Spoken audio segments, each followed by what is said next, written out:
નમસ્કાર. આજે આપણે અસ્તિત્વના પહેલા એપિસોડમાં આપણે બેઠા છીએ. આજે હું તમને પક્ષીઓ, જે આજુબાજુના જે પક્ષીઓ છે એમની દુનિયા અને એમની સમસ્યાઓ વિશે વાત કરીશ.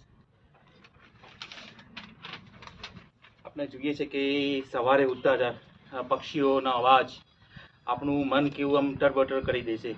કેટલું સરસ મજાનું લાગે છે સવારમાં. તો જ્યારે આપણે પક્ષીઓ આમ જોવા જઈએ તો આપણા પર્યાવરણ માટેનું મુખ્ય અંગ કહેવાય છે. એ પર્યાવરણનું જે સંતુલન ચક્ર છે એને જાળવવાનું બહુ મોટો અગત્યનો ભાગ હોય છે. જ્યારે આપણે જોઈએ છે કે ઋતુઓ બદલવાથી, મોસમ બદલવાથી તો રંગબેરંગી પક્ષીઓ અને અલગ અલગ પક્ષીઓ આપણને સિઝનમાં જોવા મળે છે. ક્યારેક કોઈ બહારના દેશમાંથી આવે છે, તો ક્યારેક હજારો કિલોમીટરો કાપીને પણ આપણા ભારતમાં આવે છે, આપણા ગુજરાતમાં આવે છે. પરંતુ આપણે જે માનવ સર્જિત આપણે જે એક્ટિવિટીઝ અત્યારે આપણા હાલમાં જોઈ શકીએ છીએ, એનાથી પણ કેટલાક પક્ષીઓને આપણે ખલેલ પહોંચાડી છે. એવી કેટલીક સમસ્યાઓ પણ થઈ છે, જે આજે પક્ષીઓની સંખ્યામાં પણ ઘટાડો થઈ રહ્યો છે. આજે આપણે જોઈએ છીએ કે દુનિયાભરમાં 10,000 જેટલી પક્ષીઓની પ્રજાતિ છે. તેમાંથી આપણા ભારતમાં 30% જેટલી પ્રજાતિઓ પક્ષીઓની છે. આજે આપણે જોઈએ છીએ કે જે ગીધ હતા, જેને આપણે પર્યાવરણના આપણે કામદાર જે કહેતા હતા, જે આપણા મરી જતા હતા, જે પશુઓ તેનું જે કોહાયેલું માંસ એ લોકો ખાઈને જે ગંદકી હતી એને સાફ કરતા હતા.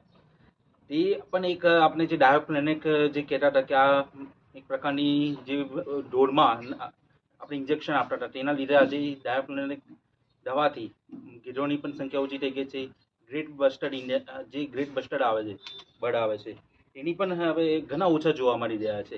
એની સાથે સાથે આપણે જોઈએ છે કે આપણા ઘરનું જે પક્ષી હતું, જે આપણે કહેતા હતા કે ઘરમાં આવી રહી છે, જે ચકલી, એ ચકલીને પણ દિવસે દિવસે સંખ્યા ઓછી થતી જાય છે. જે પહેલાં જૂના જમાનાના વૃક્ષો અને મકાનોની ડિઝાઇન હતી, ત્યારે આપણે જે શહેરોમાં પણ એવી ચકલીઓ જોવા મળતી હતી. આજે જોવા જઈએ છીએ તો ખાલી ફક્ત ગામડાઓમાં પણ જોવા મળે છે, પણ ગામડાઓમાં પણ ઓછી થતી જોવા મળે છે. તો આપણે એક આમાં આપણે ખરેખર પક્ષીઓ એ પર્યાવરણનું મહત્વનો અંગ કેમ છે કે જે ફૂડ ચેન આવે છે, એ ફૂડ ચેન જાળવવામાં ઘણું અગત્યનું મહત્વ ધરાવે છે. પક્ષી હશે તો જ આપણું જે પર્યાવરણનું સંતુલન છે તે જાળવી શકાશે, નહીં તો ઘણી મોટી સમસ્યાઓ થશે.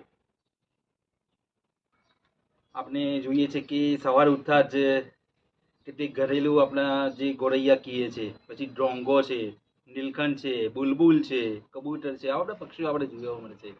પરંતુ કેટલીક સમસ્યાઓ છે, આપણે જે પક્ષીઓને માટે આપણે સમસ્યાઓ પણ ઊભી કરી છે. આપણે જોઈએ છે કે ઇન્સેક્ટ, જે કીડી મકોડા છે, એની પણ આપણે પોપ્યુલેશન ઘટી ગઈ છે.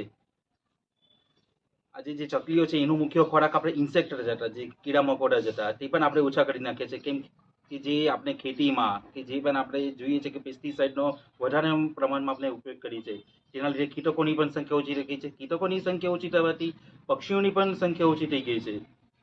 આ ઉપરાંત જે આપણે કહીએ છીએ કે પડતર જમીન છે, ગ્રાસલેન્ડ, તેને આજે મનુષ્ય વેસ્ટલેન્ડનું નામ આપી દીધું છે. પણ એ વેસ્ટલેન્ડ ખરેખર બહુ ઇમ્પોર્ટન્ટ શબ્દ છે, પણ આ મનુષ્ય આપ્યો છે. વેસ્ટલેન્ડ જેવું કંઈ જ નથી, બધું ગ્રાસલેન્ડ છે. આપણે ગ્રાસલેન્ડની ઉપયોગીતા સમજવી પડશે. એની સાથે સાથે જે વેટલેન્ડ હોય છે એની પણ ઉપયોગીતા સમજવી પડશે. આજે વેટલેન્ડ એટલે મીન્સ જે તમે જ્યાં કોઈ 6 ફૂટ જેટલું પાણી હોય અને તળાવ જેવું લાગે, તે આપણે વેટલેન્ડની સામાન્ય ભાષામાં કહીએ છીએ. કેમકે એન્વાયરમેન્ટની ભાષામાં એ ઘણો આમ ટ્રિકી શબ્દ છે વેટલેન્ડ, તો આપણે સાદી ભાષામાં તળાવ જ કહીએ. આજે વેટલેન્ડનું બચાવવા ઘણા જરૂરી છે, કેમકે વેટલેન્ડની સાથે પક્ષીઓ પણ સંકળાયેલા છે. આપણે લોકોએ એક સમજવું પડશે કે જો પક્ષીઓની અસ્તિત્વ માટે આપણે ઉઠવું પડશે, જાગવું પડશે. અને એ બેજુબાન પક્ષીઓ જે હંમેશા માટે જો આપણે આપણી સામે જોવા પડશે તો એમને બચાવવા પડશે.